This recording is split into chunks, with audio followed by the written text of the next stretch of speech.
Good after. Are we doing this in English? In English. Good afternoon, everyone. Welcome to this very exciting event. My name is Kurt Rice, and I am the rector of the Norwegian University of Life Sciences, nmbu. And we are here today to celebrate. We're going to celebrate the kickoff of a new graduate school here called Empowered Futures. And I have a few reflections I'd like to share with you on that occasion, if you don't mind, John. First of all, this is a graduate school that's funded by the Research Council of Norway, and that in itself is a real stamp of quality on the program that's been designed. The Research Council funded 12 such graduate schools recently, and half of them involve nmbu. We are partners on 5 of them, and we are leading this one. That is really, really, really a big deal. Half of them nmbu is part of. I think that's very exciting. It's especially exciting to talk about PhD education. PhD education, from my perspective, really symbolizes the heart of what universities are about. It is the place in which research and education most visibly come together. It's the place in which, well, I like to talk about discovery as a core activity of universities. Sometimes it's discovery of things that nobody's figured out before, that's research. Sometimes it's discovery for a particular individual of something that they didn't know before, that's education. And a PhD brings those things together in a very exciting way. It's always a pleasure to talk to new PhD candidates and to think with them that in 3 years or 4 years, when they turn in their doctoral dissertation, they will have figured something out that nobody yet knows. I think that's such a cool thing. I can't say it often enough. Organizing PhD education as a school, I think, has tremendous advantages. We've seen that in the natural sciences for a long time, and in the humanities and the social sciences, that's also been developing quite a bit recently. It's good to have classmates, to have fellow candidates relatively side by side with you. It's good to be able to create courses, both about with scientific content, but also about other things like professional skills. How do you give a good conference presentation? How do you go about writing a paper? How do you deal with crazy reviewer number 2? All that kind of stuff that we need help and we need support and we need friends and colleagues to handle. It is hard to imagine a topic that's more relevant exactly today than the topic of this graduate school. We're talking about environmental controversies and energy. And maybe you're talking about more specific ideas about energy than I'm currently aware of. I hope to learn more about that. I'm going to stick around for a little bit to listen to some of you. But we've seen in the news today and yesterday how energy can be used in conflict and how it can cause conflict. And at a much more local and perhaps almost banal level, I have to say I've used an awful lot of my own time in recent weeks talking about energy, talking about how to manage to keep a university functioning at the level that we want in the face of energy costs that just go up and up and up and up. To illustrate this, at that banal level, 2 months ago, we thought that in this calendar year, we would get 30 million kroner extra in electricity costs that we had to cover. 1 week ago, we found out that that's not right. It's not 30 million, it's 70 million. That's a lot of money. I don't have that in a suitcase under my desk. The deans don't have that. Who has it? And the last few days, we had to make a really, really hard decision, which was to take a big project about one of our buildings out Mox that needs to be renovated. Why does it need to be renovated? To be energy efficient. And we have to stop that project because we can't afford it anymore because we have to pay our electric bills. So the issues about that social scientists might consider that are related to conflict and energy. And I'm sure that I'm taking this at a whole different level than what you've intended, but nonetheless, those kinds of conflicts related to energy are really present in daily life.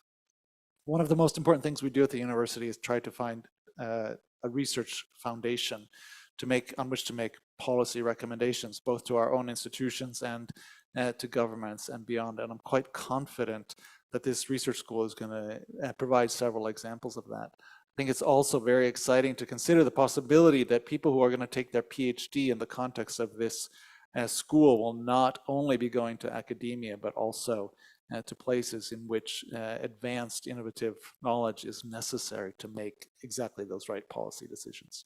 So congratulations to all of you on having landed this extremely prestigious grant from the Research Council of Norway. I'm really, really excited to be able to be part of this kickoff, and I look forward to following along closely over the coming years. Thank you.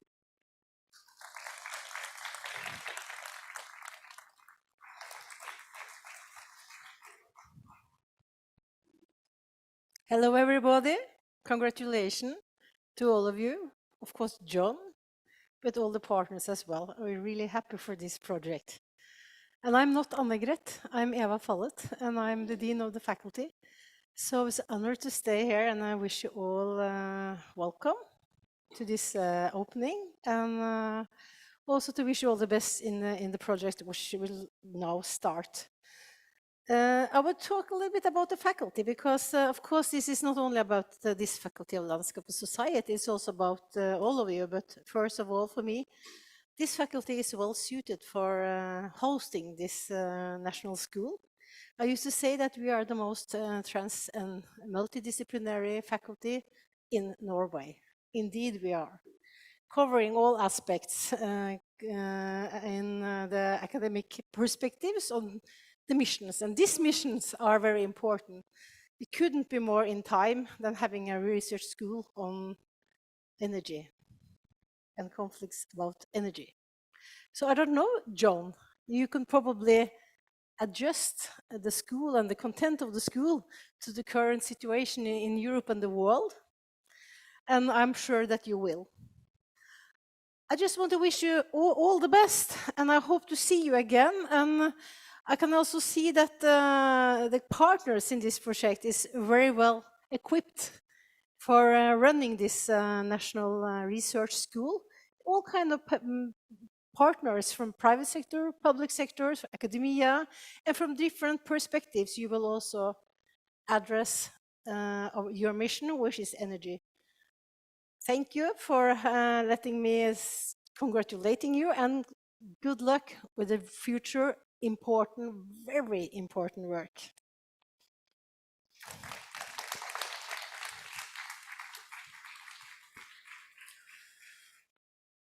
So thank you very much, Kurt, and thank you very much, Eva. I really appreciate your words. I appreciate the time you've taken to come along here today. I would say, Kurt, it's been great watching you on television over these last weeks as well, engaging with the issue of energy. This is what we want to see from our university.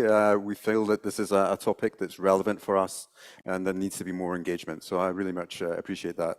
Eva has also stepped in at the last minute, actually. We should have had really our pro-dean for research from the faculty take part here, but she was unfortunately taken ill today. So Eva has stepped up at short notice and been a real trooper. So thanks very much for taking on that role and representing our faculty and our university in that way. My name is John Andrew McNeish. I'm a professor at the Faculty of Landscape and Society here at the Norwegian University of Life Sciences. And it falls to me as well to be the scientific leader of this effort, of this PhD research school. And I will be leading our merry band for the next 8 years in that process. Today's program is set up really to just give you a little bit of a taster, or a little bit of a sense about what that research school will do. And also about some of the actors that will be involved in this research school over these coming years. And so we have a number of speakers today who will speak shortly and a slightly longer way to you and give you a sense of what we are doing. We're also very mindful of the fact that this is a PhD school, right? So this is really geared towards PhD candidates. The public that we want to engage with are PhD candidates. There are some PhD candidates here. You're extremely welcome, and you're extremely important to us. We want you to be engaged with us, not only in the sense of taking part in the activities that we set up, but we want you also to give us guidance, in fact, as to what we deal with, to give us some sense of also the content that we should cover over these years. So we want to be responsive to you, whether you're here in the room or whether you're joining us but through streaming.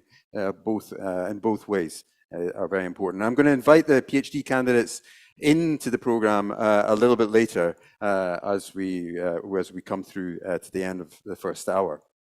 I'm going to give a little rundown on what this PhD school deals with in a very formal sense, and I'm going to hand over the word actually to a number of our partners who are going to really deal with these two questions. The question as to whether, why is energy controversial? Why is it such a controversial topic? And then what do we do about that?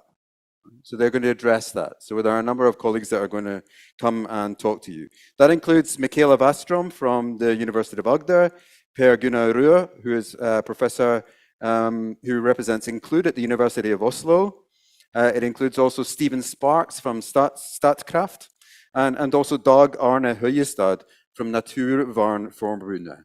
So to have Statkraft and Naturvernforbundet share the platform, that's a great thing. We've already reached a great success in that regard.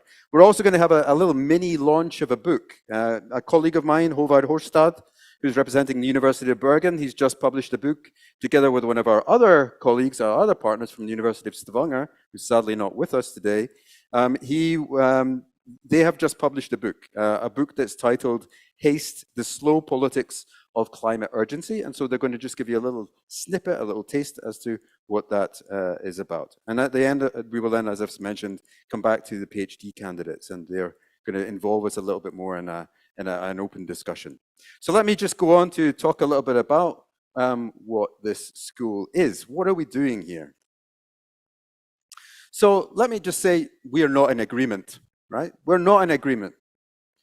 We might agree that energy is an issue of controversy, but other than that, I suspect that we're pretty much not on the same page. We disagree intensely about future energy development and specifically about low carbon energy transition. This is pretty much evident from the media picture that we have seen in recent days and recent months and recent years. Now, for some, the picture on the screen, this image that we have chosen here, and you can see on either side and also on the side here. For some, this picture on the screen, this is actually an image of a solar park from Fujian in China. For some, this will be looked at as an image of a sustainable future, built on the adoption of renewable energy technologies. A wonderful, bright future for some.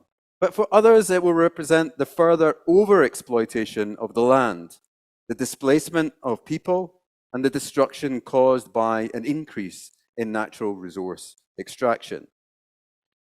Here, there is a very differing pathways that can be chosen. We can choose, for example, a path of green energy, or we can choose also a path of degrowth. These are issues that have to be considered by us in this research school.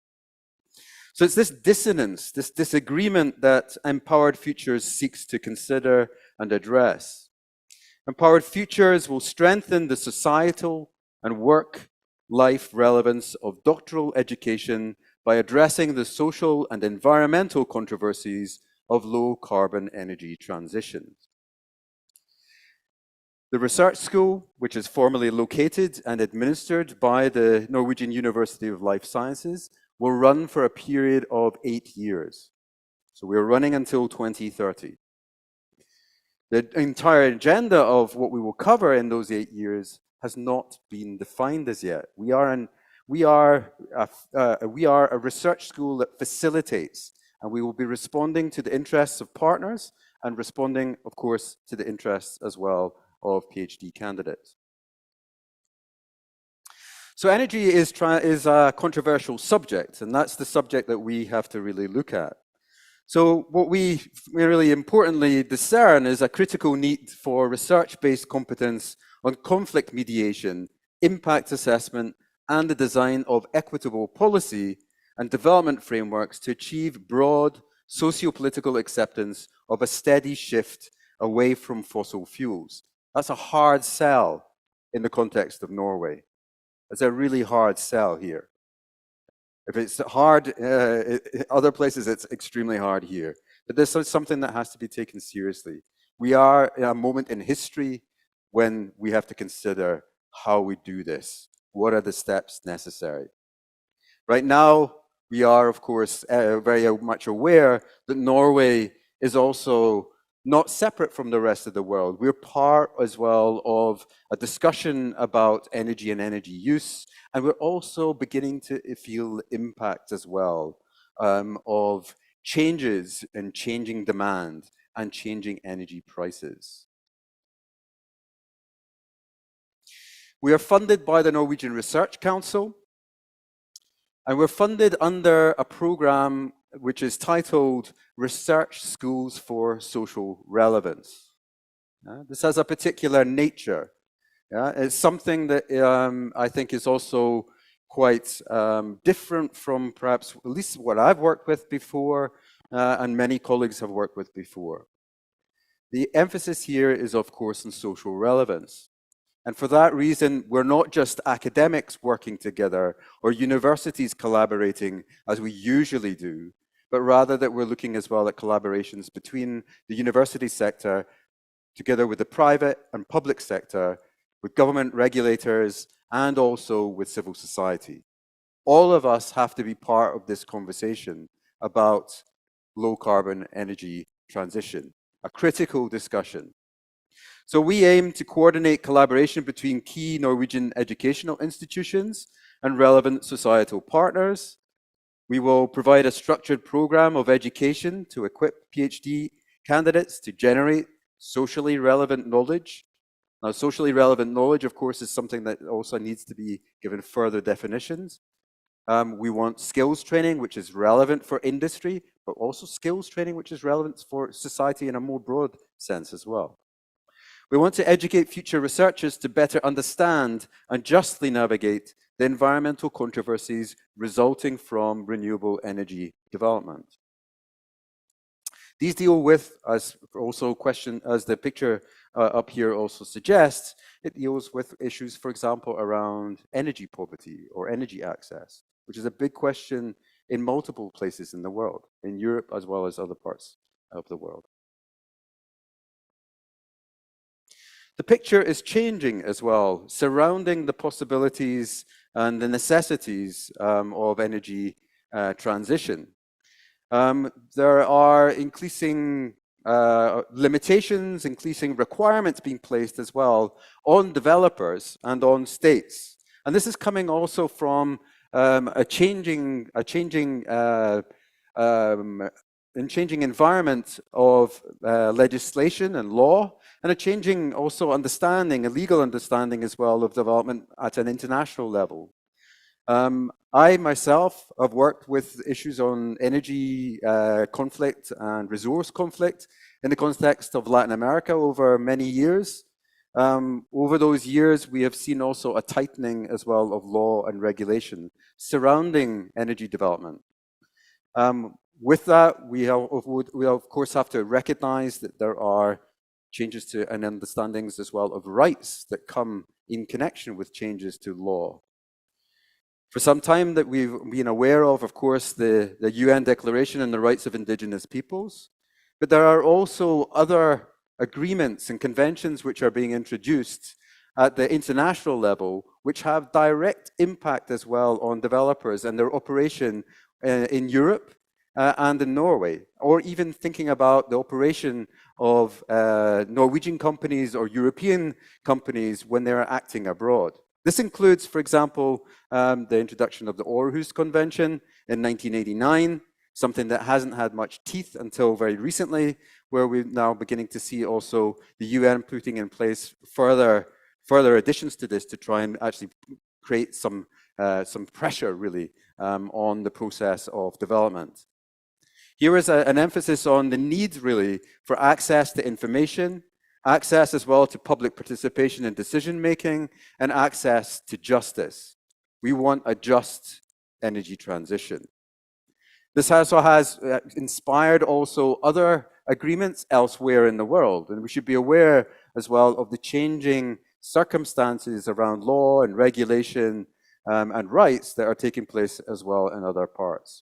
This includes, for example, the Escazú agreement that was introduced just last year, which is an agreement that goes along very similar lines as well as the Århus Convention. So public participation or stakeholder engagement in energy development is becoming more and more of a requirement. It has been taken seriously. But I'm also aware, as an anthropologist who's worked on these issues for some time, that sometimes these processes are carried out just according to regulation and not as substantive processes, not processes that actually guarantee public participation and that different voices are being listened to. There are many manipulations of mechanisms for participation and stakeholder engagement. In the drive for profit, law and regulation, conventions can be ignored, and people and the environment can also suffer. So without substantive participation, there are also many dangers. There are rising voices of protest around the world. There are also rising levels of violence. Take, for example, the increase in, for example, the assassination, the killing of environmental defenders around the world. Reports are produced by Global Witness on this every single year. Different imaginaries come out of this, and we should be acknowledging this in our research school.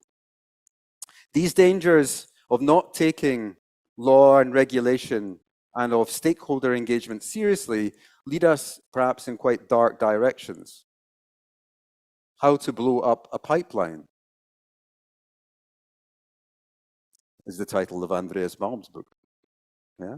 An interesting thought experiment from Andreas Malm about, well, if the law and regulation doesn't work, if government doesn't respond, well, how do we take things into our own hands? Other imaginaries are also relevant for us to think about. Here's Kim Stanley Robinson's recent book as well, The Ministry of the Future, a slightly more positive imaginary, giving us a sense that perhaps together, in collaboration, in discussion, that we might also define also some solutions that maybe avoid the consequences of violence and the dangers that follows. We have many different partners with us in this effort, in this School for Social Relevance. We are several university partners that include nmbu, includes the Include Research Center for Socially Inclusive Energy Transition at the University of Oslo. We are the Center for Climate and Energy Transition from the University of Bergen, the Energy and Environment section from the University of Stavanger, and also the Department of Global Development and Planning from the University of Agder. We also have Multiconsult with us, Energy Norge with us, Fred Olsens, Renewables, Norges Naturvernforbundet, Statkraft, Vestlands Fylkeskommune, Solar Kommune, Nordic Edge, Fridtjof Nansen Stiftelsen, NVE, and also, interestingly, Rjukan Solar Punk Academy. Some of you will be wondering, what is Rjukan Solar Punk Academy? Well, Rjukan Solar Punk Academy are an art collective, right? They're an art collective, and they're an art collective that is extremely important for us in terms of thinking differently about energy transition, thinking differently about energy, and thinking about different ways of communicating and visualizing also energy and energy transition.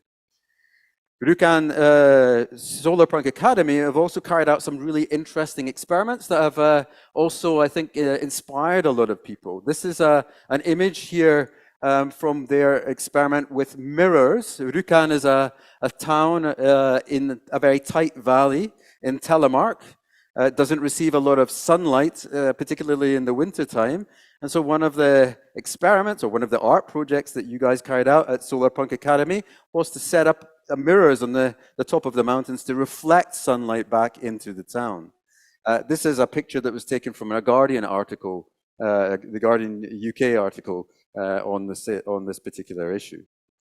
So I think that it's great to have this diversity of partners with us, a diversity that will make us think differently about this school and what kind of training that we are offering. There are other actors that are with us. I'm just going to mention very quickly. We have a lot of international actors with us. This includes also some of the major voices in academia on the relationship between energy and society. I'm not going to say more about that now. Move on. So we're going to be involved in carrying out activities. We are an arena for activities. And this is a list here on the screen of the activities that we aim to be carrying out over the next 8 years. We'll be carrying out PhD courses. These are thematic PhD courses, which are designed to address the needs and interests of partners, but also of PhD candidates. We'll be carrying out policy roundtables. These are roundtables where PhD candidates can also meet with decision makers at different levels, local, regional, national. We've held one in Arendalsuka. We're now going to be holding one in Arendalsuka for the next few years. We're going to be carrying out impact assessment workshops. One of the standard mechanisms as well of energy development governance is impact assessment, environmental and social impact assessment. And so we're going to be working on trying to explore the state of the art of impact assessment and also push beyond that. We're going to be running communication workshops, here thinking also beyond just the text. PhD candidates, you're normally given skills training on writing, academic writing, but not much more. We want to also give you some skills training on communications beyond the written word, and certainly beyond the academic written word, so that we have an opportunity as well to communicate to wider publics. We'll run also, together with our with our partners, our societal partners, a series of internships, where you can also learn about what their business is, about what these institutions do, and get a sense of the real world in that as well. We'll run practica. These are practica, are testing essentially spaces for testing theory and methodology in the field. And then lastly, we're going to be running field excursions as well to sites of innovation, and also perhaps also to sites where things have not gone so well. It's important to learn from both the good and the bad in that sense. The actual content of this, as I've said, is something that we will define together with our partners and together as well with the PhD candidates. Now, lastly, just to end my part here, is just to mention that we now have a web page, a set of web pages that are set up. They're listed under this particular web address. And you can learn more about the school there. And also for PhD candidates that will be also able to register as members of the school as of next week. And in fact, we're going to be making the first call for a cohort of PhD candidates next week. Yeah, so that's a cohort that we will form, and a cohort that we hope at least will be able to connect together and operate together for the next 3 years. So this is our plans for that will be set out on the web page as of next week. So that's enough for me. That gives you a sense at least of the formalities of the school. But we will run, as I said, we're now running to other voices here. It's important to also give you a sense of some of our partners. And so the next person up is Michaela. Michaela, come and join us. Thank you. So there's sound in this now, yeah? Hello, it's very nice to be here. After been working together for this research school for a year together with all our partners. So this is a moment to celebrate, and thank you for your nice introductions to the school and the topic. And there is no doubt that this is a really exciting topic to explore and discover new ways of thinking about energy. And I think that in our research school, what we have discussed today is that we want to be interdisciplinary, and we want to be both critically, analytically, but we also want to be playful and even maybe visionary, or could you say utopian, and testing out new ideas. Why is energy controversial? I mean, for many years, energy was actually called upon, and especially renewable energy, as the perfect golden key. Renewable energy was seen as a way of decoupling actually economic growth with the with the CO2 emissions. There was a call at various scales of policy, from the International High Commission Forum of Energy to national government in Norway and even local municipalities, that increasing renewable energy is the solution for low carbon transition society.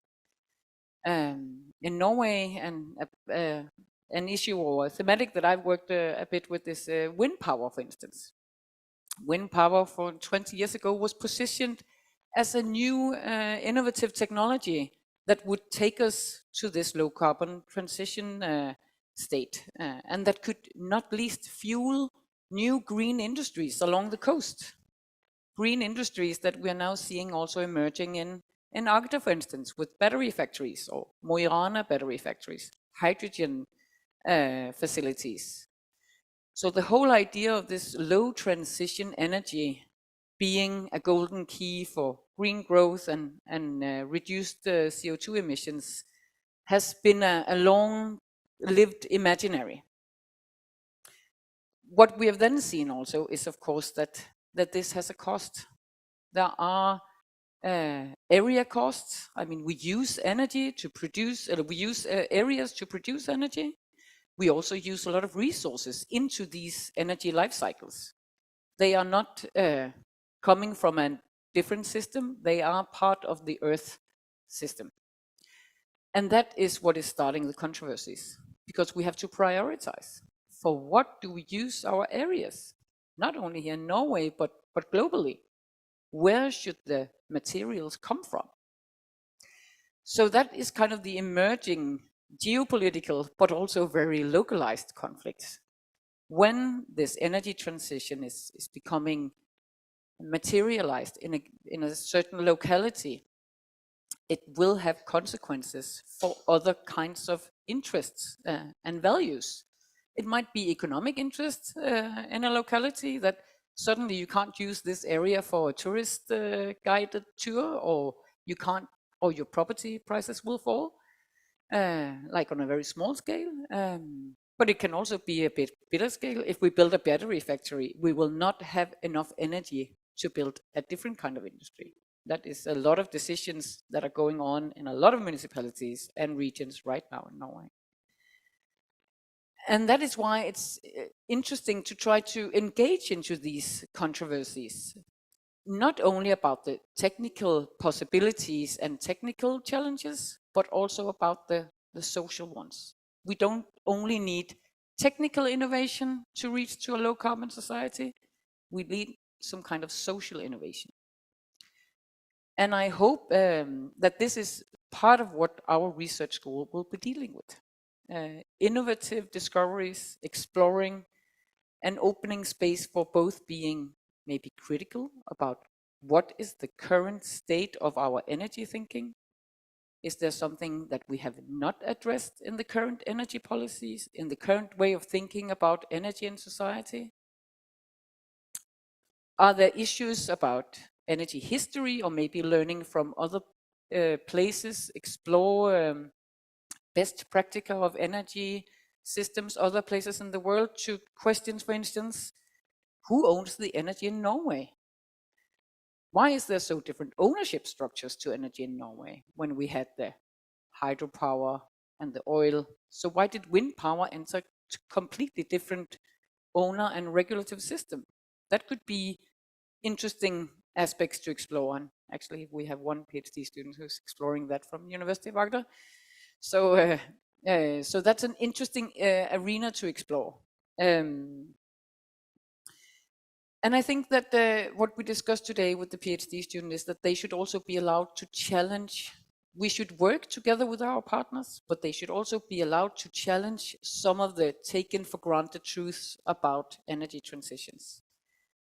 And in that way, we might be able to open for some critical co-creation, you could say, that we can learn from our partners. We can learn about the social relevance of energy and about the experience challenges from different partners.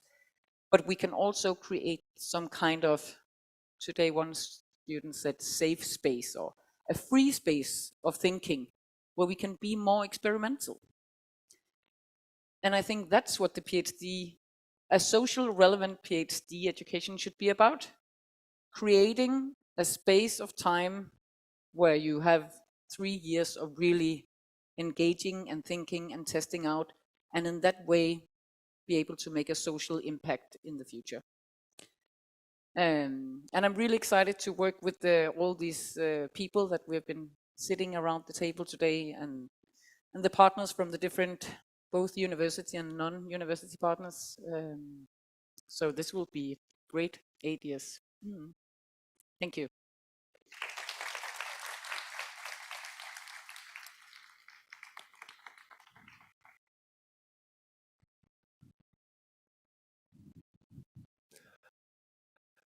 So I am Per Gunnar Røe, and as John said, I am a representative for the Include Center in the Empowered Futures Research School. So I'll just say a couple of words about the Include Center first.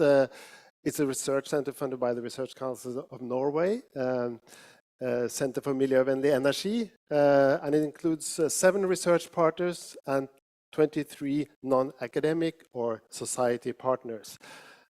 We focus specifically on the transformations taking place in energy, climate, and sustainability, and to make sure that's socially inclusive, both through research and through practice and policies. So first of all, I want to say that I'm really excited about the research school we just have launched today, not least because it, in my view, is quite unique. In its approach to develop a variety of skills, of course, but not least because of its involvement in a variety of societal actors outside research. And I'm also really excited because it's such a fun way to collaborate with colleagues, with partners from outside academia, and not least, of course, with the PhD students. I'm really looking forward to that. So I'm going to say something about energy transitions from the kind of consumption side, or more specifically, the policies and the politics for energy transition aiming at reducing energy consumption and the accompanying carbon emissions, but not least the controversies that arise from these transitions, as John also focused on in his introduction.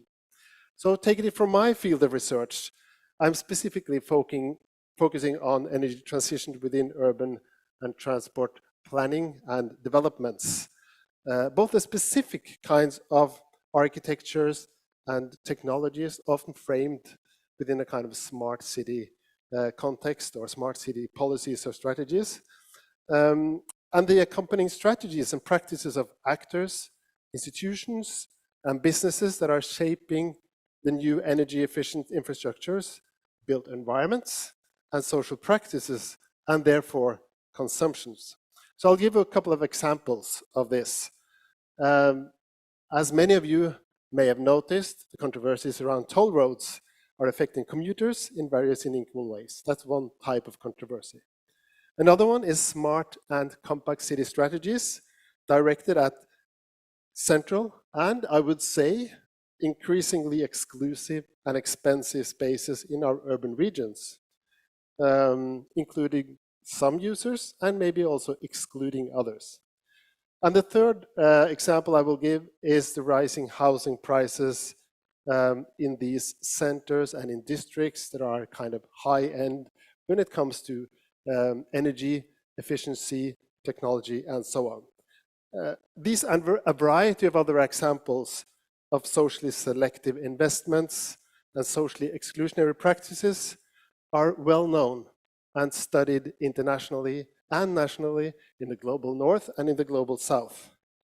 And the rise of protests, movements, and populist political parties like the Yellow Vest movements or anti-toll road parties are highly visible, actually, and quite loud articulations of such controversies.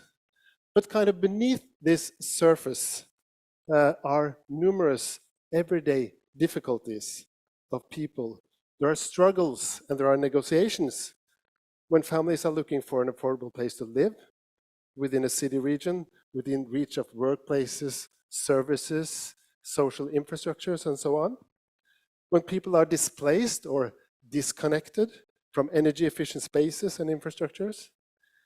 And when urban districts, in the kind of transformation we see many places, to smartness, may push out the people they actually should serve.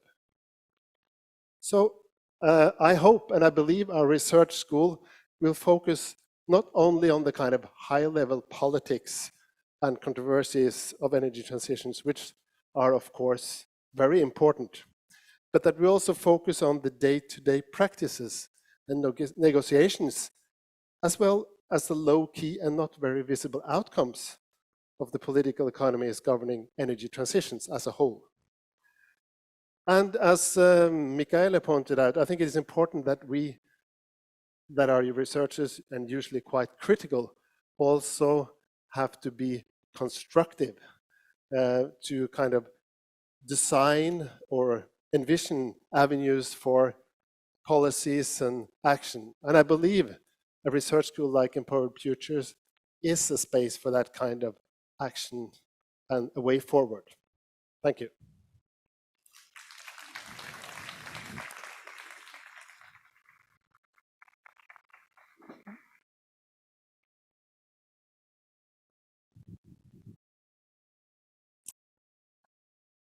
Yes. Can you hear me? It's okay. Yes, hello everyone, and it's a pleasure to be here and to be part of this very exciting initiative, Empowered Futures. I come from Statkraft, named Stephen Sparks, and I don't think I need to introduce Statkraft to you all. I think you're quite familiar with the company of the whole. It's the largest energy company in Norway, and we account for quite a lot of energy production internationally and in Europe as well, and both trading and production and operation. I used to go to a lot of conferences and meetings, and as representing Statkraft, a Norwegian company, there were certain givens, and I used to tell people that Norway was a country that had 99.9% renewable energy, you know, full marks, and then also that we had reliable and cheap energy, and this was a kind of a given. And now I can't do that. Now it's neither cheap or, it's still reliable, but it's certainly not cheap. And I think a lot of things have happened, you know, so it's a difficult time. It's a very exciting time, but for a company like Statkraft, we certainly have to deal with a whole different reality. We have to deal with unstable energy prices, very big fluctuations in energy prices, variability in the markets, unreliable situations in terms of how our projects are received in different contexts. We have to deal with the pressures of climate change and urgency of addressing that. And we also have to deal with increased transparency and demands on our how we do things. Accountability is increased. And so it's a time where there's a lot of change, but at the same time, there's urgency to find solutions. And it's not surprising that controversies come up in all of this mix of things, and maybe even more so now that we have additional pressures. So I'd like to just talk about sort of three areas. One is, you know, how do we address this? As the question says, you know, how should we respond to energy controversies? And, you know, my answer is that we need a balanced view here. We need to be able to balance things. And the second thing I'll talk about is facts and education. And I'll end up by talking a little bit about, or giving some examples with some of the real kind of challenges that we face in dealing with projects and trying to implement projects. I work mostly in international projects, but also follow the Norwegian developments. Now, a balanced view for me implies compromise. You know, I'm used to sitting around a table with many different types of disciplines, engineers, economists, environmentalists, and usually it's all about coming up with a compromise. You never get everything you want, but if you get something that you want, you're probably happy. And that's how decisions are made, through compromises. There's different views and different perspectives, and that has to be respected, and you take that into consideration, making up a final decision on something.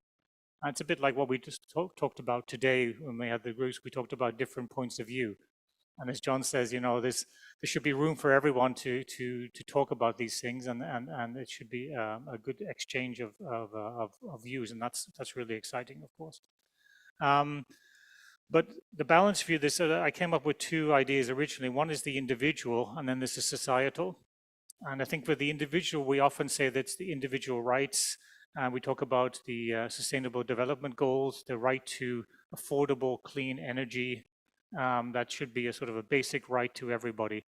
And you know, the problem with this is that, you know, when you have affordable, clean energy, it has to be put somewhere. It has to be, you know, built somewhere, and except for offshore wind, but even there's some problems. Somebody will be impacted. And you know, the dialogue in Norway is often, yes, we need lots of renewable energy, but please put it somewhere else. You know, I don't want to see the windmill. I don't want to go on a trip into the mountains. I don't want to see my river dammed in any way. And I still want to go salmon fishing everywhere. And it becomes like an impossibility of trying to improve the situation when it comes to renewable energy, but at the same time get support for doing this. And we have this expression in hydropower is that the world is full of NIMBYs and SEMBYs. NIMBYs is not in my backyard, okay? And SEMBYs is somebody else's backyard, right? So everybody loves renewable energy, but, you know, please put it somewhere else. So that's definitely a challenge of how we do this, but that's one point of view. And of course, when we talk about society, you could say that also society as a whole should have access to clean, affordable, renewable energy, just like in the Sustainable Development Goals. So here you have the problem of you know, how to take the individual point of view, but also the societal point of view in terms of trying to deal with this. And of course, from a societal point of view, you have the bigger picture of climate change and how to actually talk about the planet sort of beyond just the individual community or individual themselves. How do you address this? And, you know, we need to then look at renewables as, you know, how do we choose sites and the process of choosing locations for these interventions, because there will be impacts. So that process of how that's done and who is consulted and how they're consulted and how they contribute to a decision is very important. But somebody will be affected, and this free prior informed consent is a very important issue that's come up in a lot of our projects. And a more radical point of view is that, okay, does everybody have to agree about the project before we can go ahead? And if there is somebody that disagrees about the project, you know, how does that affect the actual decision to make or not to, or to carry out the project? This isn't, you know, how's that balance between individual, maybe just one or two people, or a whole community that can benefit from renewable energy? So as an example, you can have maybe 5 households refusing to accept a compensation for a project, but the potential of doing that project, you have 500,000 people can get access to renewable energy. Now that's an interesting dilemma. How do you balance that, and how the individual and society, you know, work together? How do you come to a solution there? So that in any case, if there are impacts, so it should be stated that a lot of the effort prior to today, actually, the compensation and the mitigation and the sustainable development component has not been as good as it should have been. So there's lots of room for improvement in that process, but you're still left with the dilemma between the society and the individual. A third component, which has been mentioned, or is just a recent component, which I didn't think about originally, but was the geopolitical part. And now suddenly we're in a situation because of the war in Ukraine about energy being used as a weapon. And this is another dimension to the whole balance of how we think about energy and making decisions around energy. So, you know, this is impacting our energy supplies and the prices, but I think it goes further. I think it's impacting our values, because here is Western European democracy coming under threat, trying to be undermined by a very aggressive use of energy as a weapon. I think this is very important here in this case to stick together and to make a stand together and show solidarity and mutual support. And Norway has a very important role in terms of energy, strategically speaking. And we have operations in Germany and trading of energy in Germany. And it's been emphasized that the relationship between Germany and Norway at this particular time in terms of energy sharing and cooperation is so essential because Norway can step in to some extent to fill the gap. And I think that's an example that shows that we're all in here together. And to some extent, we're going to have to live with high prices. And maybe to some extent, we have to increase production as much as we can in the short term. So this is the other reality that comes to us there in terms of the trying to figure out a balanced view to try to balance all of these points of view. In terms of the second point, the facts, we live in a world of fake news, especially after Trump. So it's very important to try to educate people on energy, especially in times of crises and things like high prices. And a number of my colleagues from Statkraft and from NVE especially have had articles in Aftenposten and other newspapers in Norway to try to explain, what are the main components here. I think this is very important because why are the prices so high? We have abundant energy in Norway. Why do we have high prices? And get people to understand this in the context of what's happening around us and our linkage to Europe and our role that we play in Europe, which is very important. Also to understand how intermittent energy works. This is wind and solar. It goes like this. And of course, you don't want your lights to go like this because then they will be going on and off. And so you need to balance things. And hydropower has a very unique role in trying to balance energy supply in terms of having more and more solar and wind. And it's important for people to understand how these different types of energy complement each other. And also the cost of energy production. That offshore wind is much more expensive than onshore wind. And the price of electricity is a big issue here. So that nothing is free in that sense. And also to understand in terms of explaining solar, for example, in terms of how that works in accessing solar panels and how China, for example, has a monopoly on supplying certain components. And it was mentioned something about minerals and mining aspects also is part of that bigger picture of the transition, the energy transition that we're talking about. So it's quite complicated. But this kind of information is very important that the public get a broader picture, more informative understanding of what's going on here in terms of energy and the challenges. But one of the important messages, energy comes at a cost. And the price, of course, is determined by the demand and also the supply and the technologies, but also regulations, not least, and taxation. And it's a complicated system here. Norway has been very privileged in this case because we have so much available energy here.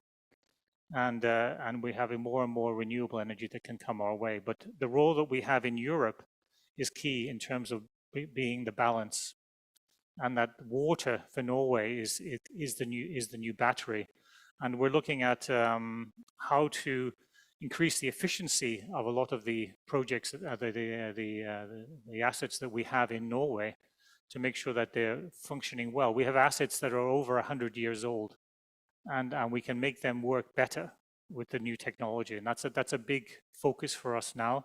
And also the other focus is to look at pumped storage, in that which would be then working in relation to wind, offshore wind in particular, to make use of the energy at nighttime, which is in a surplus, and then pumping water back into the reservoirs and using the same water again and again. But these kinds of energy interventions and efficiencies are very important in the Norwegian context. Just want to say a few words about some of the particularly difficult challenges that we face, that we've been facing in Norway, in Statkraft over the years. And it contrasts the whole time. When you work on a project, it's all about time and money. And there's a sense of urgency as well related to climate change. So we're under pressure to produce, but at the same time, we have we have to follow all the regulations and provisions here. And we find ourselves in a lot of dilemmas. One example here is the solar panels. Where do we source our solar panels? And you're probably aware that there's been a lot of articles recently about where these panels are produced and by whom. And there's accusations of slave labor in Xinjiang province in China, etc. So here we are, the dilemma here. We want to produce, we want to build as many solar power plants as we can. We do. We have plants in India, we have plants in Chile, but yet we have this dilemma now, where do we source the materials? So we try to investigate this as much as possible, but it's a decision where there could be issues related to human rights, but we can't be sure about it. But then again, we have this pressing urge to do, to increase our renewable energy production and to eliminate, as I said in the one of the statements that you made there, John, it was like, get off fossil fuels. And we've made the decision to go ahead with solar energy in these cases, using the best due diligence process we have. And we will continue to source from China, but we try to check as much as possible until we have alternative sources. Okay? As soon as we have an alternative source, we will go that way, but we don't have it at the moment. So this is a typical dilemma where we have to make a decision here, so whether we go ahead with it or just stop. Another example is when we have a situation like we have in southern Chile with the Mapuche indigenous peoples. We have a project there, a hydropower project, where there is some resistance, and there's also violent resistance, actually. Fortunately, nobody has been killed yet, but there's been people who have been injured. Here we have a situation where well over 95% of the people in the project area and the local government want the project, and a very small minority who's very vocal in social media and in other ways, trying to stop us. And they're refusing to have a dialogue. They don't want to talk to us. They just say, go home. We've almost pleaded with them, saying that, we're going to do benefit sharing mechanism. We're going to do all the right things, and we'll be a model project for you in the country, because there is no benefit sharing mechanism in Chile. So we will set the standard very high, so then other projects can follow. No, go home. Go home. And so what do you do in this situation? Do you listen to the 2% of radicals, or do you listen to the 98% of the people who would like to have the project and have the benefits of the project in terms of improved infrastructure and improved services and benefit sharing mechanism? That's a difficult call, because it's for Statkraft, we don't like to be on the front page of papers, about terrorist attacks on our projects and things, but we don't want to give in to that small minority, although it's an important minority, and we engage properly. But that's a long story. The last example, which is interesting, is that we operate in countries which are not democratic. And I've been involved, no longer, but I was previously involved in projects in Laos, which is a one-party state, and in Myanmar, which was also very much a one-party state dictatorship. And the dilemma is now, do you get involved in these countries? You know that there are human rights abuse. You know that they're not democratic. Do you get involved and to be as a good example? This is the way you should be doing hydropower development or wind development or whatever. Or do you just stand by and say, well, we're going to wait until you become democratic? And that would be a long, long time. Or do you engage? This is an interesting dilemma. And we have made a decision sometimes not to go and sometimes to engage if we have certain criteria that we believe that should be in place before we get fully involved in. But we think that we can add value by being a good example rather than just watching from the outside. But it's not easy to do. But anyway, these are just some ideas. I think we can discuss a lot of these things for a long time, but just to give you a little bit of an insight into some of the challenges that we face in Statkraft. Thank you very much.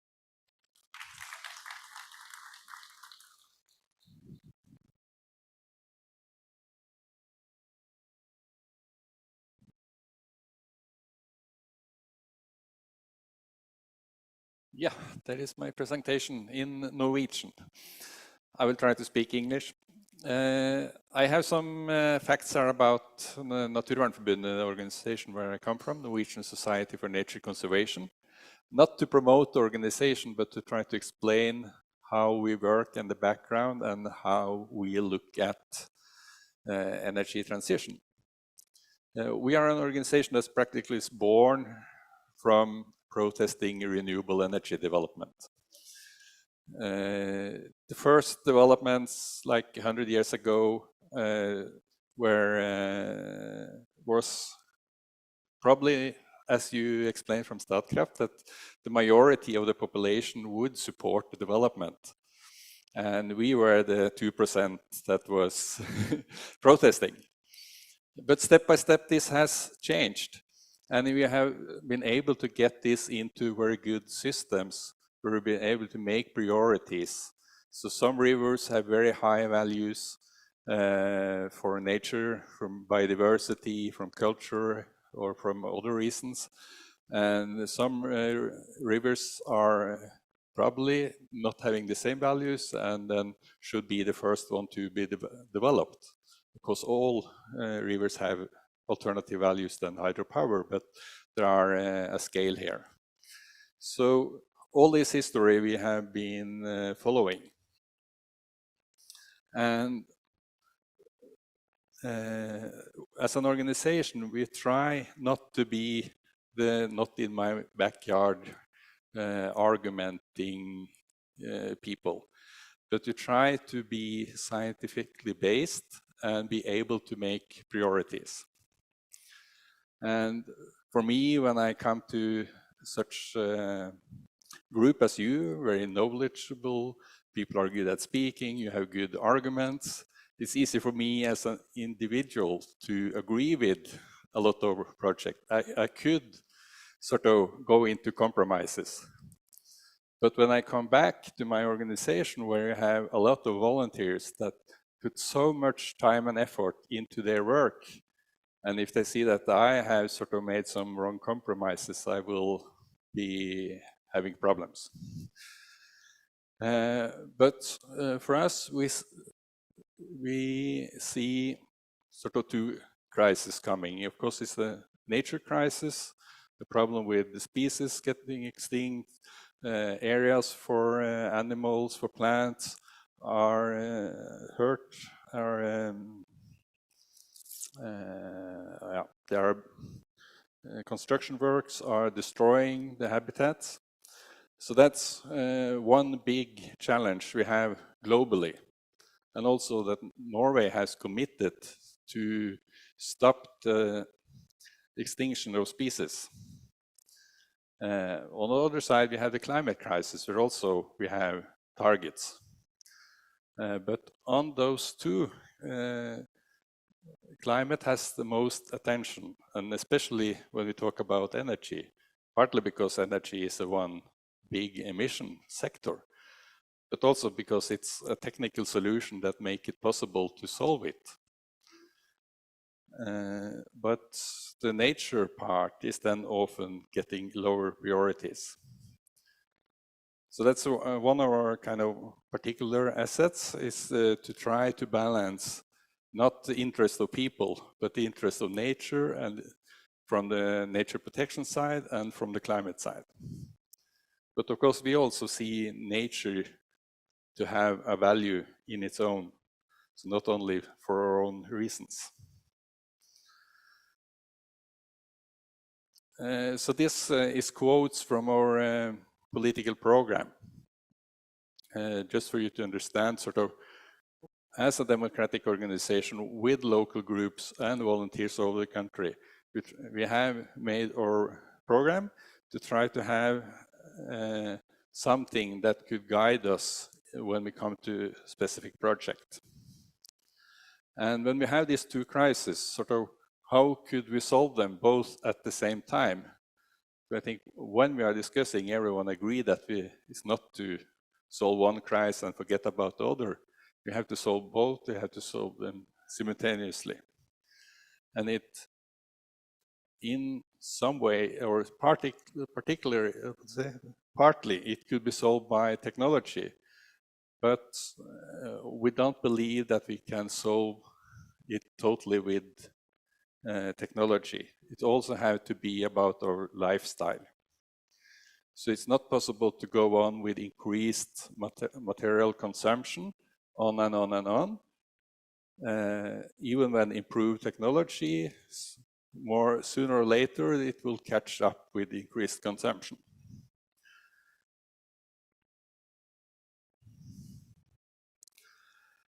So that's what sort of our maybe role to try to put some questions that could inspire those who are doing the research to find solutions that could help to find alternative ways out of the challenges we see today. Because the way you put the research question very much also tell where we are going. And we also think that this is not a particular Norwegian problem. We are part of the global challenge. And as a country with very high consumption, we have the moral responsibility to lead. Because if we are not able to reduce our,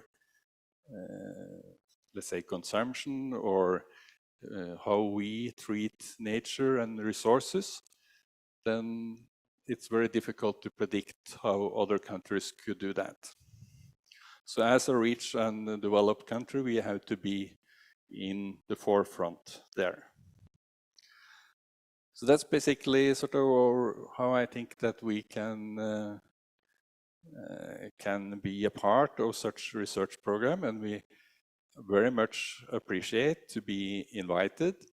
As I said, we try to be scientifically based, but that's very difficult to be a scientifically based volunteer environmentalist in today's debate, because it's so many people like you with so much knowledge, and the discussion is not about if this the good solution or that a good solution, but there's also a lot of details that is not possible for an ordinary citizen to follow. So then to translate the results into some moral issues also is important. Sort of what is the direction we are going, and how can this project help us to go there to solve both the nature crisis and the environmental crisis. Thank you.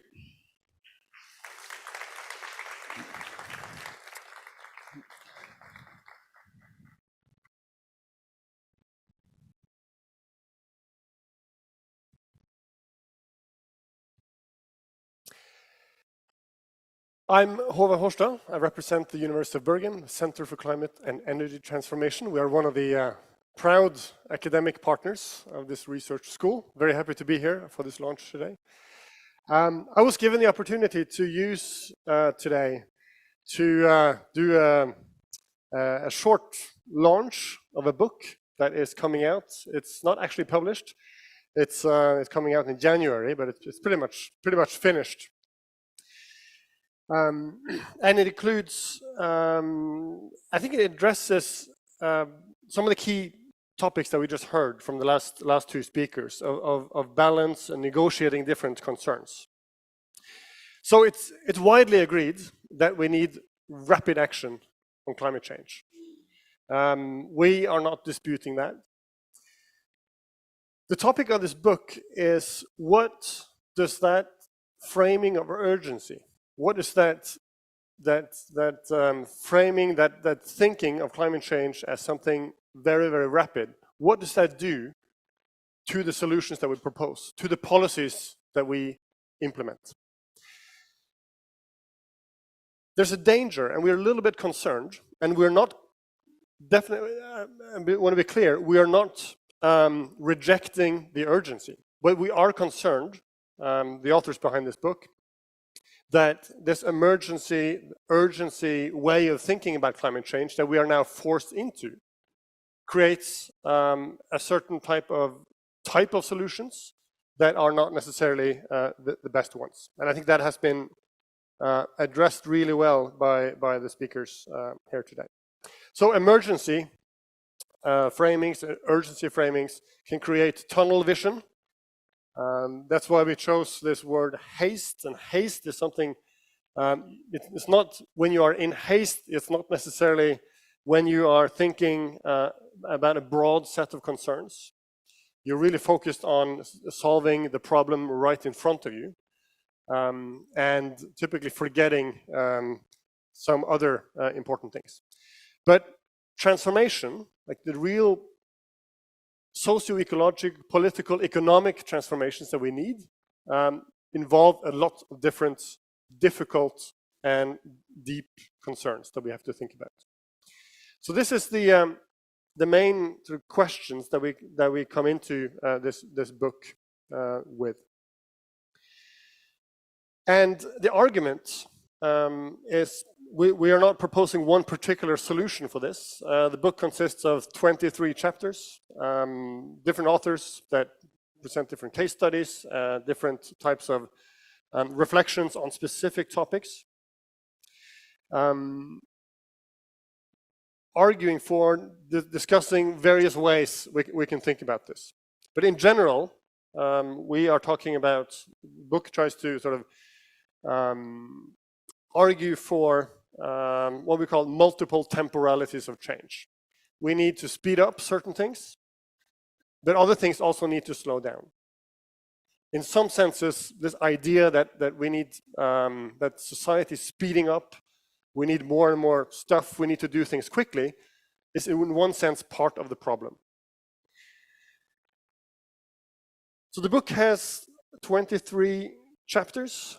And one of the first things I might tell the PhD students in our school is don't write or don't edit books with 23 chapters. It's a lot of work, takes a lot of time. It's been a real interesting and engaging process with the different chapter authors.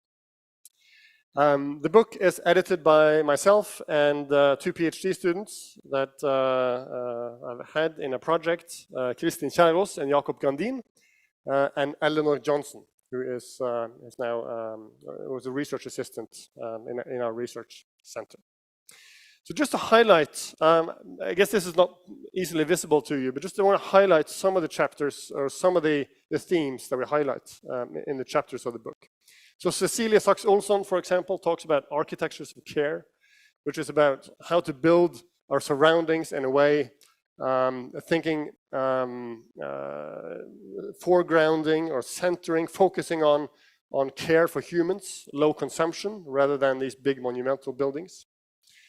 Mariken and Kristin write about the urgency of hope. Hope is typically something we sort of project way into the future. But their argument in their chapter is that hope is perhaps, creating hope is perhaps one of the most urgent things that we can focus on. Scott Bremer write about careful institutional change. They do a really interesting study of how local institutions, focusing on Voss in this instance, change gradually to account for climate adaptation. Jesse writes about the aesthetics of low consumption and how aesthetics and tastes are important in reducing our energy consumption or consumption of goods. Sophia writes about gardening with children as a form of environmental education and slowing down and reconnecting with nature. Mahir writes about green projects in Istanbul and how they have been sort of pushed through with urgency, with haste, and how that has created justice problems that then people are protesting. Tarje and Håvard Bjørnstad are writing about this experiment that they did, creating a board game to try to include people in participatory processes, people who are not typically coming to participation meetings or writing into hearings. They went around to bowling alleys, for example, and tried to get people to be part of playing board games that allow them to start to discuss questions of urban sustainability and climate change in the city of Bergen. Jakob writes about the idea of efficiency in transportation projects in Addis Ababa, where there's a real push to get a new light rail system through, in a real efficient way, and international donors and funders have really sort of pushed for this. And he writes about then what are the concerns, interests, and actors who are sort of pushed aside in that process. And Hanna and her colleagues are writing about the People's Republic of Energy, which was a really interesting experiment to try to think about include people in neighborhoods to think about different energy futures and different ways we can use energy in the futures. So those are some of the chapters in this book. We sort of combine this in what we call this idea of the slow politics of urgency. So recognizing the need to be urgent, we need rapid change, but maybe some of the ways to respond to that challenge is actually to slow down. So please don't buy the book. It's open access. You can download it from the press, UCL Press website sometime in January. So that was that. Then shifting topic a little bit, our good friend and colleague, Sid, who's the academic partner who was not able to make it today. He's on his final week of paternity leave. He said he would send me a PowerPoint slide for me to share with the rest of the group, which I agreed to do, not knowing that it was a poem he wanted me to read. So I'll make sure to kick him in the leg next time I see him, but I'll do my best. So this is a poem. I think it's a good way over into the discussion with the PhD students that come after me. And I'm not sure I can do justice. If you've heard Sid read his own poems, I'm not sure I can do justice to that. But you'll have them up on the screen so you can follow my very broken and amateurish reading of poetry. But so bear with me, okay? I'll try. This is I've never read poetry before in a public setting. Okay, so this is the Empowered Futures PhD School poem. A PhD school offers many occasions to learn and network while having fun. It brings together 3 key missions: to reflect, to share, and get things done. First, to reflect. This is important in academic practice, so as to bring critical perspectives, often forgotten, into the mix of how people think. Second, to share. This is what enables knowledge to grow, improve, and spread. Through talks, texts, figures, and tables, get our narratives into many heads. Third, to get things done, research must address a societal challenge. Only thus can solutions emerge that strike a just and feasible balance. Let's reflect, share, and get things done towards empowered futures for everyone. Thank you.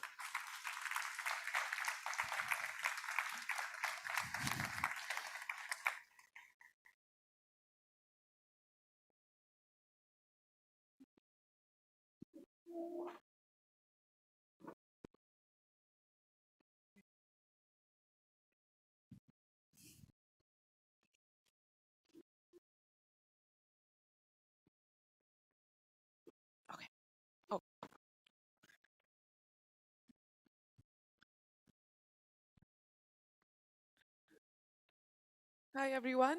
We are the PhD candidates, so Empowered Futures is for us. We spent most part of today discussing what Empowered Futures could potentially mean. And so there's one more of us who's taking photographs. So it's the 5 of us PhDs. And before we dive into the session that we have, I just want to briefly introduce ourselves. So I am Subina Shrestha, a PhD candidate at the Center for Climate and Energy Transformation, University of Bergen. And I look at the governance challenges of urban logistics in Norwegian cities. So my PhD is not directly about energy transitions, but I am very enthusiastic about energy transitions, especially looking at just energy, just energy transitions and energy justice aspects of it. Can you hear me? Yeah. My name is Anna-Sophie. I'm a PhD candidate at nmbu at Noragrik. And I write my thesis about the emerging battery industries in Norway. So there are currently being built several gigafactories, similar to Tesla kind of gigafactories. They're massive. And I'm looking at how future imaginaries play a role locally, especially in building up a new industry, to try and understand part of how the energy transition is happening at the moment. And I'm very excited. I think that is a very perfect fit to be part of this research school. Thank you. It's a perfect fit for me too, I think. I am Vegard Knudsen. I'm affiliated with the University of Agder, the Institute or Department of Global Development and Planning. I started my PhD work a few weeks ago, so I'm quite new. And I am going to investigate how conflicts surrounding land-based wind power kind of evolves. And I'm also very interested in how it is taxated, the ownership of wind power, which has been quite different from how we historically have managed our natural resources in Norway, as Michaela also mentioned. So, yeah. And my name's Devin Remy. I'm at the Center for Climate and Energy Transformations at the University of Bergen. My PhD is looking at the global implications of electric vehicle adoption and the material resources that are needed for the batteries, how the value chains work, and what the social environmental implications are. Yeah. So lots of controversies to look into. So we have about half an hour for our session, and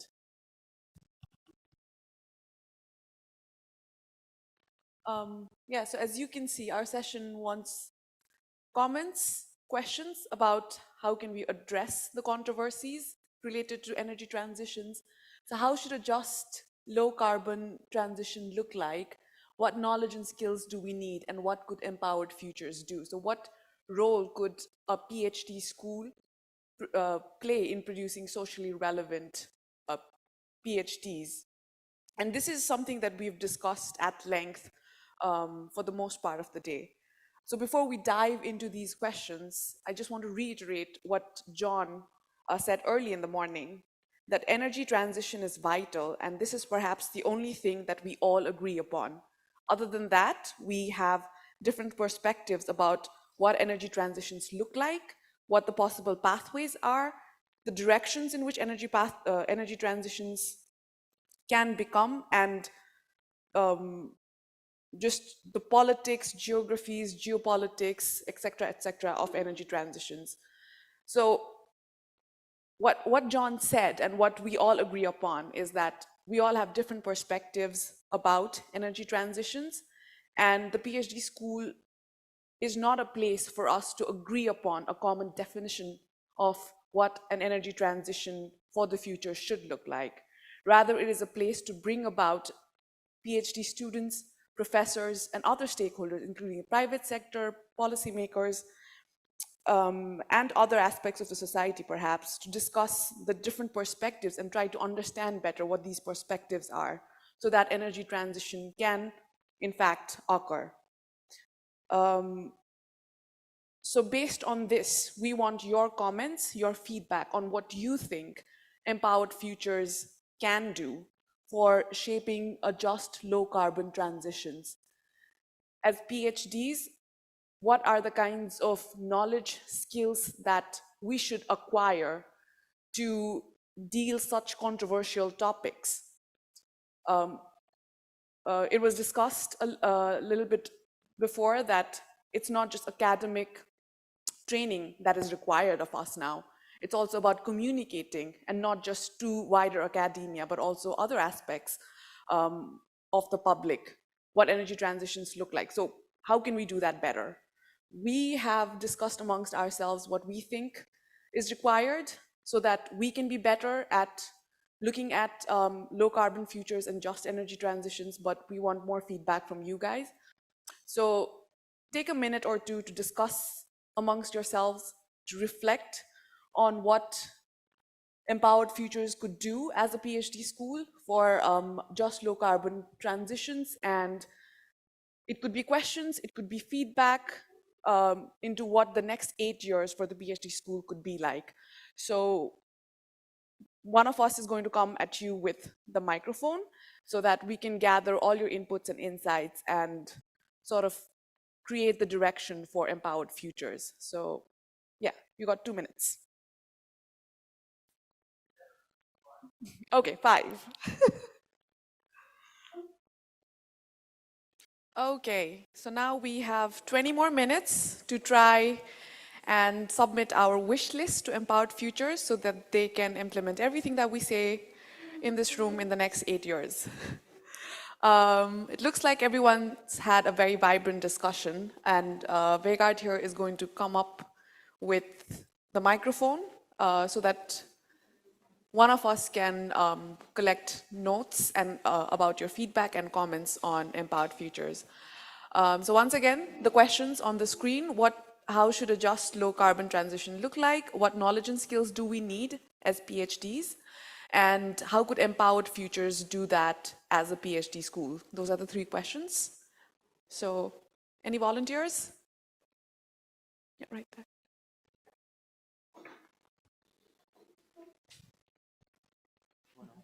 Yeah, thank you. For the first question, I'm wondering, and I want to express a question that is burning in my chest. Why is the normalization and the assumption normally related to a growing need for more energy? And there is a lack of question and surrounding a need maybe to less consumption, to a rethinking or human needs within the limits of a limited planet, of an ecosystem, thinking of ourselves as a part of an ecosystem and not human versus nature. That's one question. Then what knowledge and skills do we need? I think it's interesting to think about possibilities of testing different scenarios than just growth, or maybe taking examples and minorities as Mapuche, as you were taking. But we cannot just talk about the Mapuche without talking about the whole history and why this group is in the position it is. I think it's a very tragic example. Then what could Empowered Futures do? I think we need to research more. I think we need to be committed to an empirical way of connecting with data that provide us with answers, and then we can take through. And it's not just complaining and saying, well, this is unjust, this is unfair, this is terribly divided and terribly distributed. Distribution is also an issue. But also start thinking as a global community. This is something reigning in all of us. Thank you. Thank you. That's some of the discussion that we've had amongst ourselves. And that we think is very controversial in and of itself, going beyond mainstream and looking at some of the less represented aspects in energy transition. Whose voice counts? Why does it count? Why is it important to do that? And so looking at it more critically and so bringing in decolonial perspectives. So I think that's quite needed, but also at the same time quite controversial. So thank you so much for that. Any other volunteer?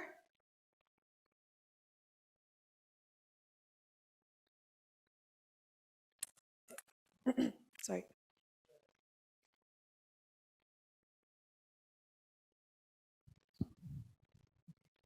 Just while you are thinking what to say, so I can fill the gap with the following up on you. And one research question that not so often is asked is, or what is asked is sort of what is all the alternatives, but what is not asked is what should be replaced, what should we take away if it's a transition. It's not a transition if it's just an addition. But nobody looks into how to get rid of what we want to transist from. It's not obvious that it will disappear by itself. Or can take an example, just as the oil development in the Barents Sea with the Wisting development that should be powered by wind power through a controversial power line far into the Barents Sea to produce oil the next 50 years.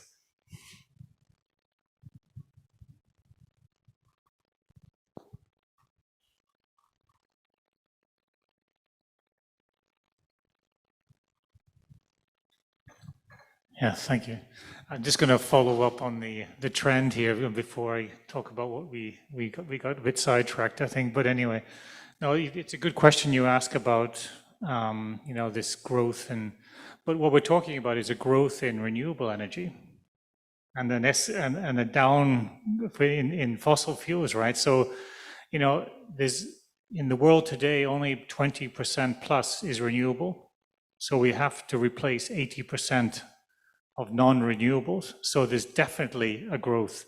But I agree, we need to look at energy in terms of saving energy and and all of the things you mentioned. I completely agree, but it shouldn't be at the cost. It should be complementing the growth in renewables.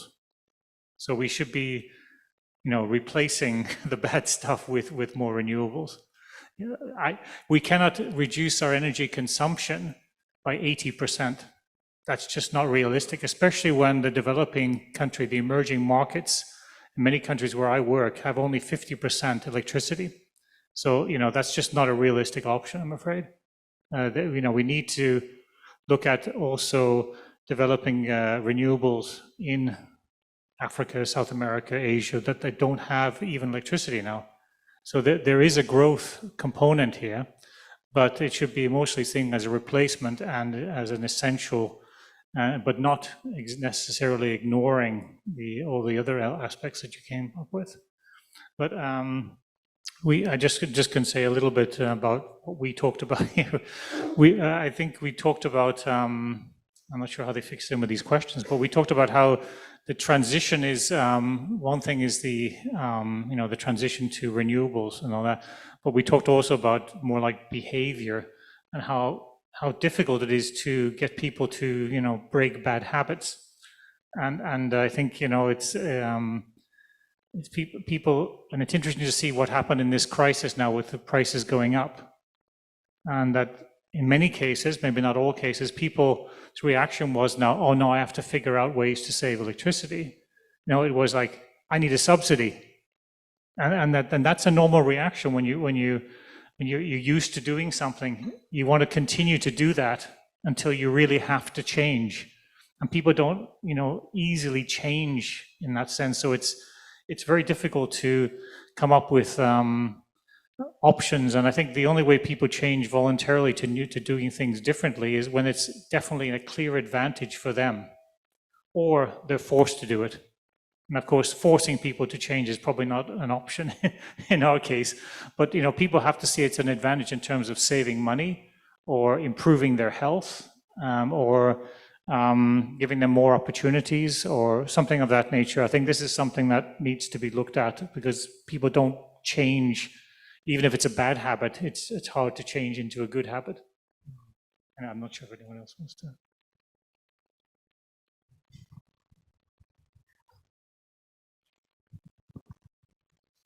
There's a gentleman behind.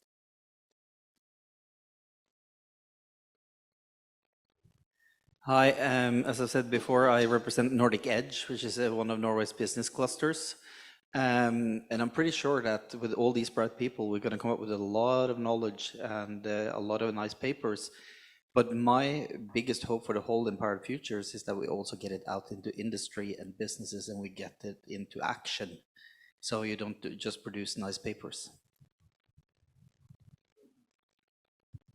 Hello, Jørn Stave from Multiconsult.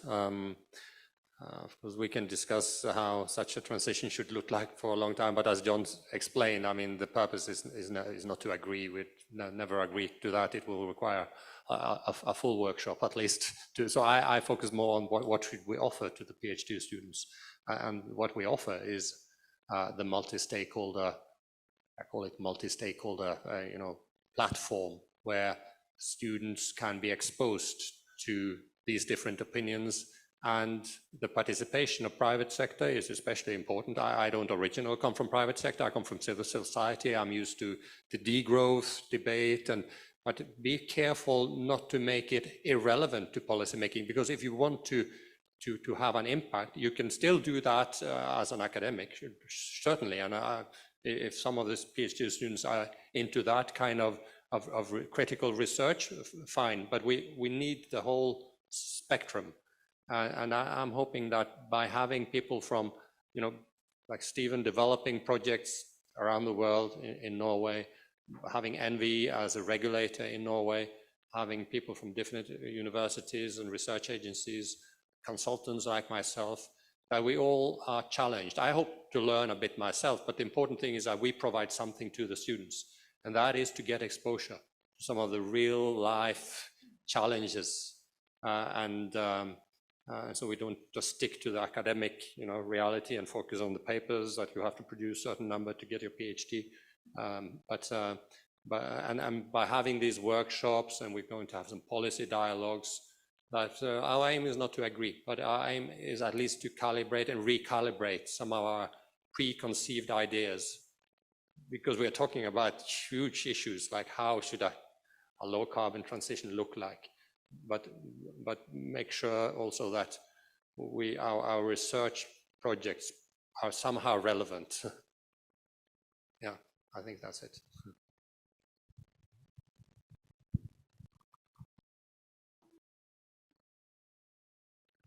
Yes. I'm speaking now as like a general member of the public, which for many years followed climate scientists and the communications from climate scientists, and then the consensuses from climate scientists.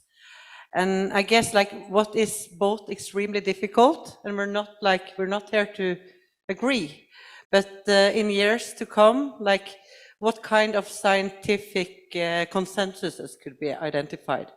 And I know like your colleague Karen O'Brien, she was in this drawdown project, which I believe is like not so controversial, but like this collection of solutions that has some sort of scientific consensus behind, and that could easily be communicated to media and to the public and so on. So that kind of results would probably be difficult, but very useful.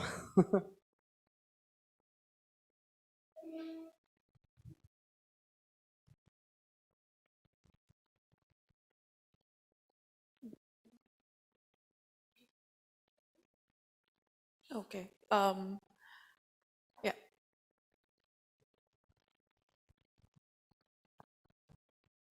Okay. We discussed the 3 questions, and when it comes to what the transition should look like, I think it's important to balance nature, climate, and social justice. Not just focus on one of them, but to have a balanced view. When it comes to knowledge and skills, we were discussing a bit the need to have the skills of curiosity and openness, and also to respect different people's viewpoint, because the debate today is very polarized. And so we need, I think this project needs to open up that debate. And when it comes to what the project could do, we were discussing that perhaps to ask relevant questions is equally important to provide the solutions, because people are so full of solutions when you follow the debate, but by asking questions, perhaps we can help people to think differently about how to achieve this transition. And also we talked about setting the agenda to influence the debate, because it's very often very much focused on the technology and the economics, but we also need to discuss how to in fact legitimate the transition. And in the end, we also discussed about that we should inspire society to find new solutions and thereby to have an impact. Thank you. We have 5 more minutes, so quick comments.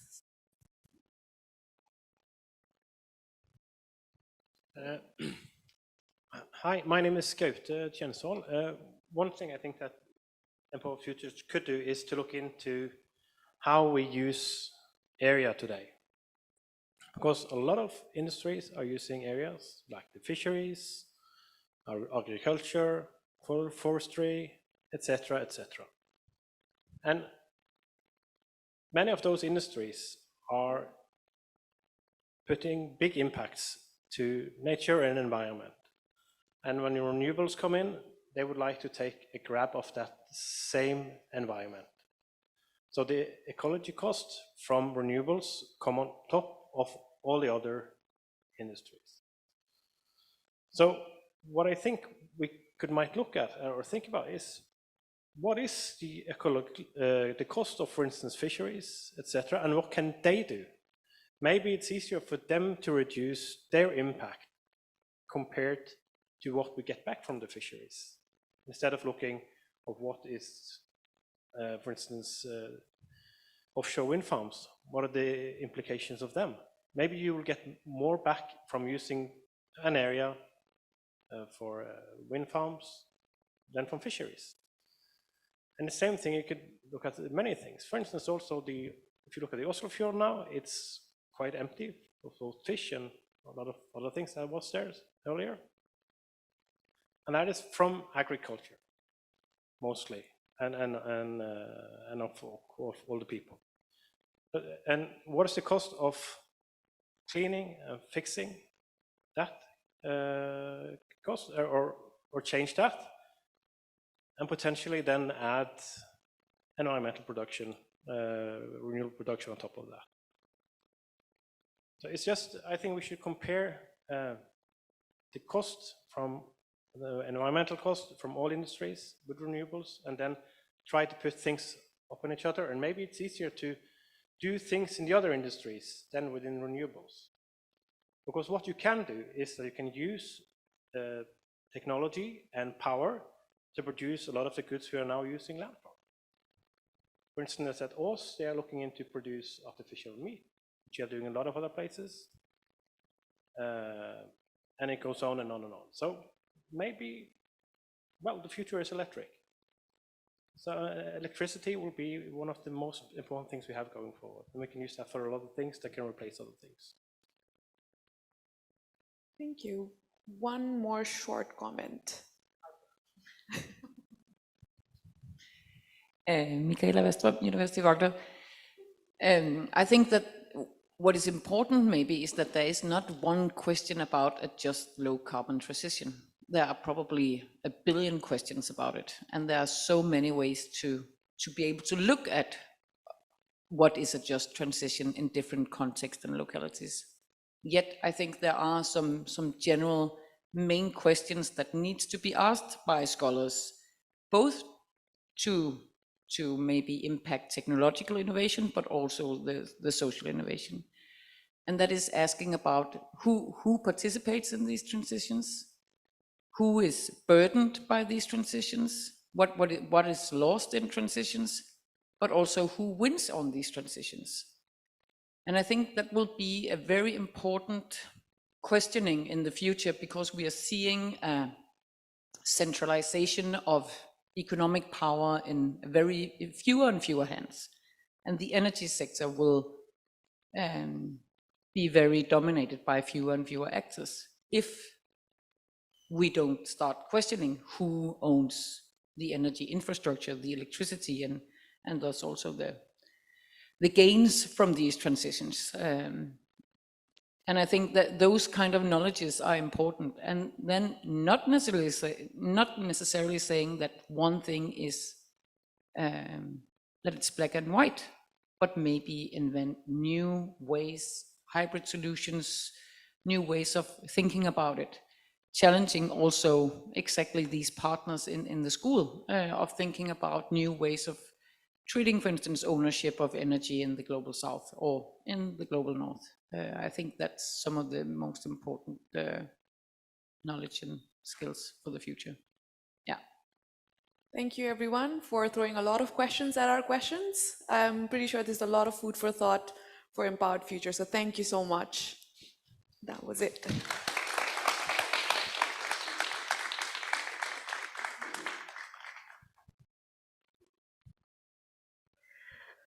Okay, so I've been given the privilege to close this very nice opening of the PhD school. So I just want to say thank you to everyone for coming. On behalf of the Department of International Environment and Development Studies, where John is based, we're very, very proud, we're very happy to have this PhD school based at nmbu. And I think we will benefit enormously from all of the expertise and the diversity and perspectives that both the different partners in Empowered Futures and the PhDs themselves bring to this school. So it's an amazing opportunity. If I were a PhD student, I would be like, wow, it's fantastic. So congratulations and enjoy the dinner.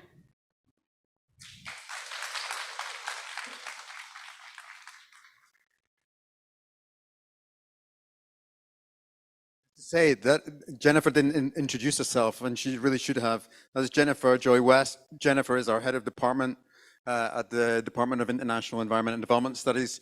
Thank you very much, Jennifer, for the farewell. And I say farewell to everyone here in the room, and farewell to those as well that have been joining us streaming as well. So have a good night. Bye now.